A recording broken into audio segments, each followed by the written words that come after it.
le premier responsable du Pacte socialiste pour le renouveau, PSR, dénonce la décision du tribunal de Lomé dans l'affaire Jimon Oré. Prof. Komiwo-Olu pense que la sentence est trop lourde pour une affaire purement politique. 2 ans de prison ferme. C'est ce que le tribunal de Lomé décidé contre l'opposant Jimon Oré reconnu coupable pour outrage aux représentants de l'autorité publique et diffusion de fausses nouvelles.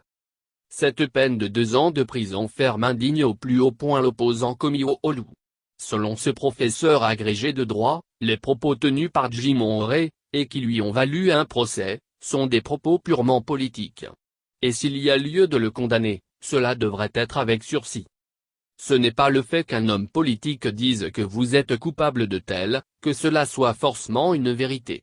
Même si ce n'est pas une vérité, c'est son analyse politique.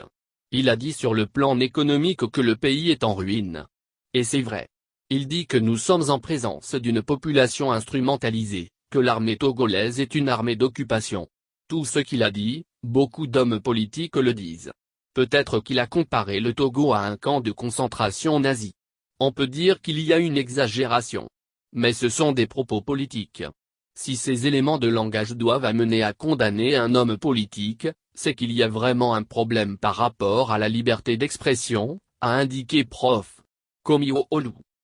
Et d'ajouter, il a eu à dire qu'on suce le sang des Togolais, mais c'est une façon figurée de dire les choses.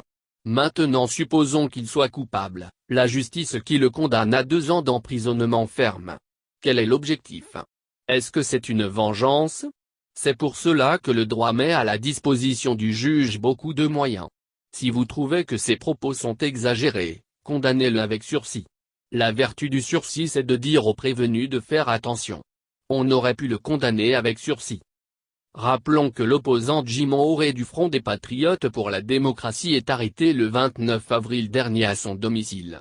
Il a été gardé en vue pendant plus de 2 semaines au SCRIC, avant d'être jugé et condamné le 18 mai à 2 ans de prison ferme pour outrage et diffusion de fausses nouvelles.